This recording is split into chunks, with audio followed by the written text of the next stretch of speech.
ہوں جہاں بھی جائیے آپ عوام ناخوش ہیں, مایوس ہیں 370 کے ہٹنے کے بعد, کیونکہ اس کے بعد جو حالات ہو رہے ہیں وہ دن بدن بدتر ہو رہے ہیں.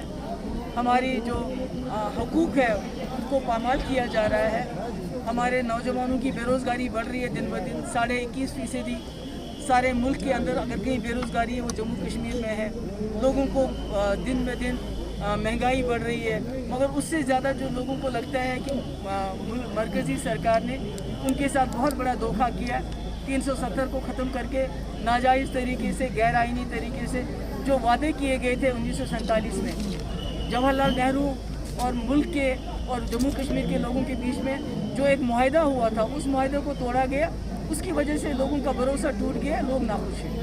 میم پی ڈی پی میم کیا ویژن لے کے میم ڈسٹرکٹ رامبن یا خطہ پیر پنچال میں یا خطہ چناب میں کیا ویژن لے کے آئی ہے پی ڈی پی عوام کے لیے؟ ایجنڈا ہے, مفتی صاحب کا ویژن بڑا کلیئر ہے کہ مسئلہ کشمیر کو حل کرنے کے لیے یہاں کے لوگوں کے ساتھ بھی اور پاکستان کے ساتھ بھی بات چیت کرنا ضروری ہے. راستے کھولنے کی ضرورت ہے. جو مظفر آباد راولا کوٹ میں جو کاروبار بند کیا گیا ہے اس کو دوبارہ شروع کرنے کی ضرورت ہے. نئے راستے کھولنے کی ضرورت ہے. دونوں جموں کشمیروں کو آپس میں ملانے کی ضرورت ہے. بے شک جو زمینیں ہیں, زمین کو کہیں without انڈرمائننگ the sovereignty of other country, زمینوں کا نقشہ نہیں بدل سکتا ہے, مگر جو بیچ میں باؤنڈریز ہے ان کو ختم کر رہے ہیں. جو مفتی صاحب کا ایک سیلف رول کا آئیڈیا تھا, ہمارے وسائل ہمارے ہاتھ میں ہونے چاہیے تاکہ ہم اس کو اپنے لوگوں کے لیے خرچ کر سکیں, یہاں کی بے روزگاری دور کر سکیں. ہم سینٹرل ایشیا, ساؤتھ ایشیا کے ساتھ کنیکٹڈ ہوتے تھے 1947 سے پہلے.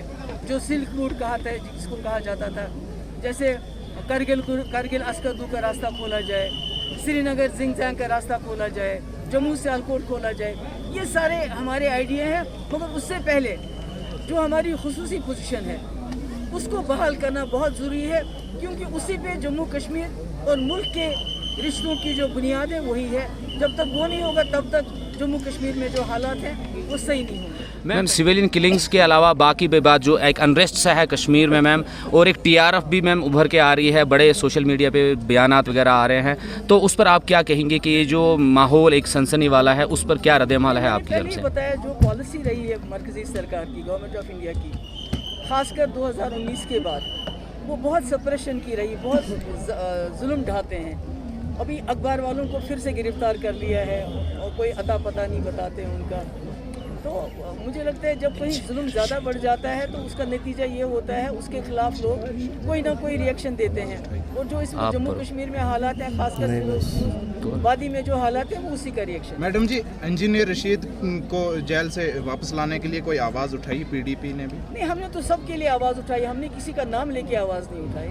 ہم کہتے ہیں جتنے بھی سیاسی قیدی ہوں, دوسرے قیدی ہیں, جو ہمارے بچے ہیں جو باہر کی جیلوں میں بند ہیں, جن کے گھر والوں کے پاس اتنا پیسہ بھی نہیں ہے کہ وہ جا کے ان سے ملے, ضمانت تو دور کی بات ہے, ان سب کو رہا کیا جانا چاہیے.